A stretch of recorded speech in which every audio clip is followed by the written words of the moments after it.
here today to do a review for Half-Blood by Jennifer L. Armintrout. Also, Daimon, the prequel novella to Half-Blood, also of course by Jennifer L. Armintrout. So these have been sitting on my shelves for years. I don't know why it took me so long to read them. It just did. And I have been told multiple times how amazing they are. I even read pretty much all of her other books before I read these ones, and they came out so much later. But the point is, I finally read them. I finally started the series, and it is awesome. Half-Blood has garnered some different type reviews online. So a lot of people compare it to the Vampire Academy books, which there's definitely a resemblance.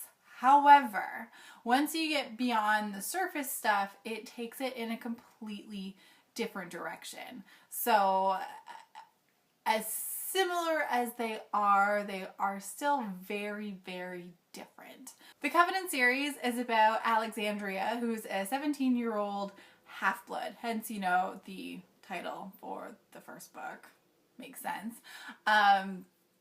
So she has been on the run with her mother for 3 years from their very secure supernatural community, and she doesn't know why.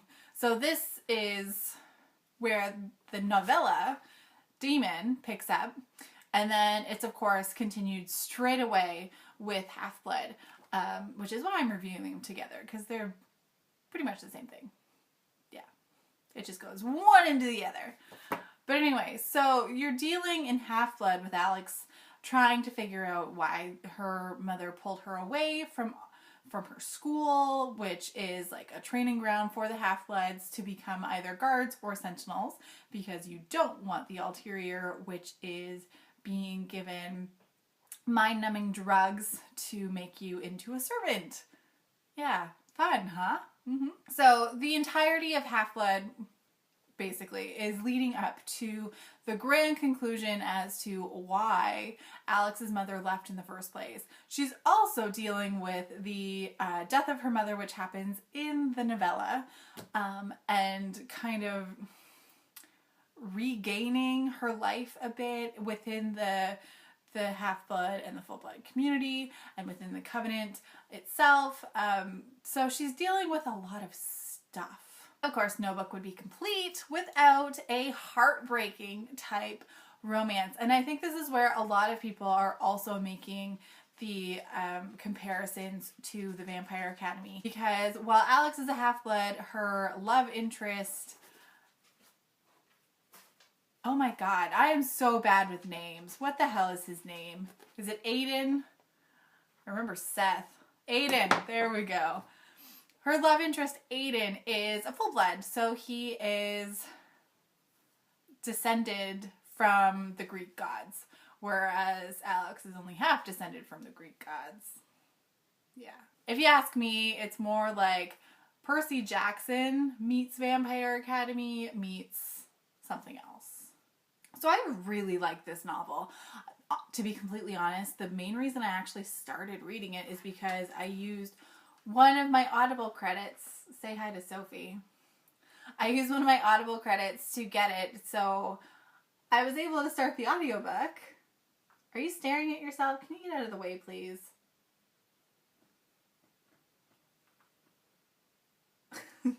Stop. Okay, get down. Oh, so I was able to start the audiobook, and that really kind of spurred it. However, I really don't suggest this audiobook. The narrator's voice is so horrible. Like, she has this catty tone to her voice the entire time, and she just sounds like this mega bitch. And it doesn't relate well to the character. There are times, of course, where the cattiness is warranted, specifically when, you know, Alex is dealing with certain female characters that are bitches. But to have that constant tone in your voice when you're talking, even about, you know, your hookup with the hot guy, no. No. Like, it got to the point where, as much as I was enjoying the story, I just couldn't do the audiobook anymore. So I stopped it and I just finished reading it in the physical book.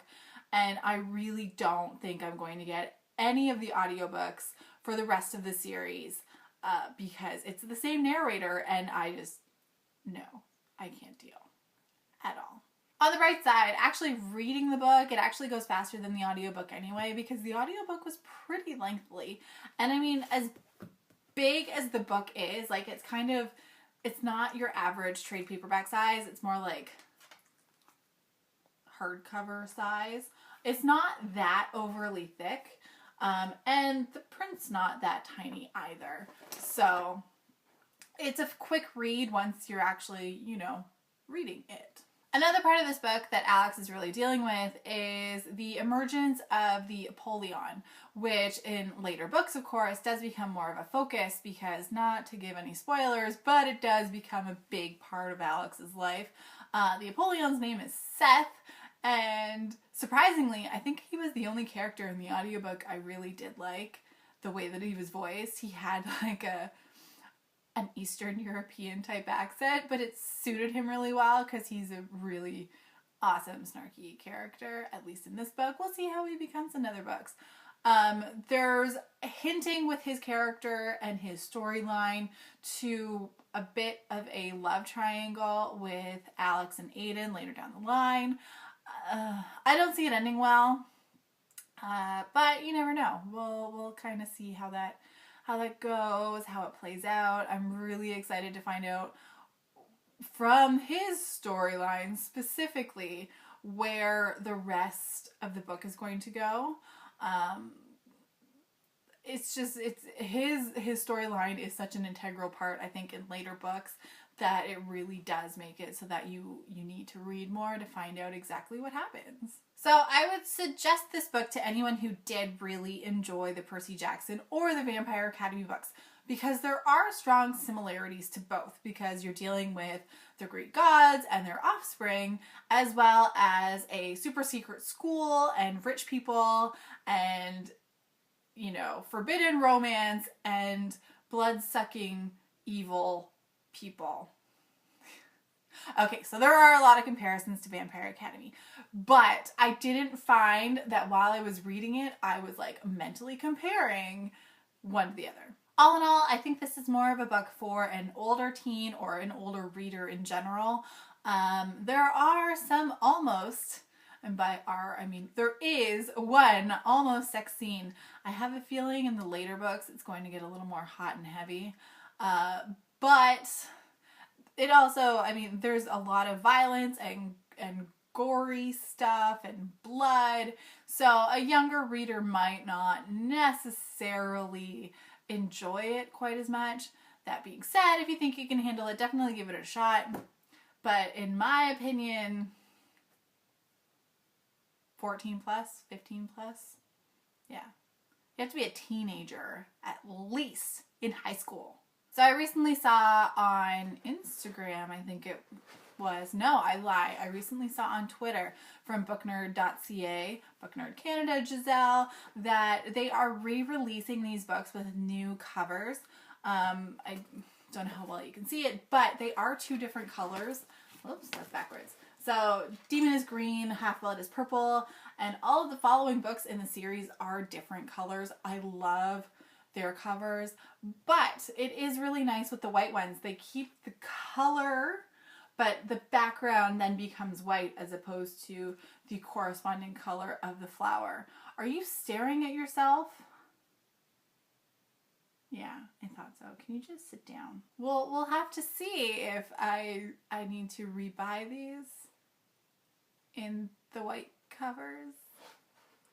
Probably not. I can't justify that. And I do really love these covers. I think they're gorgeous. Okay, guys, so until next time, I'm Catherine. This monster is Sophie, who likes to be everywhere I am. I love her.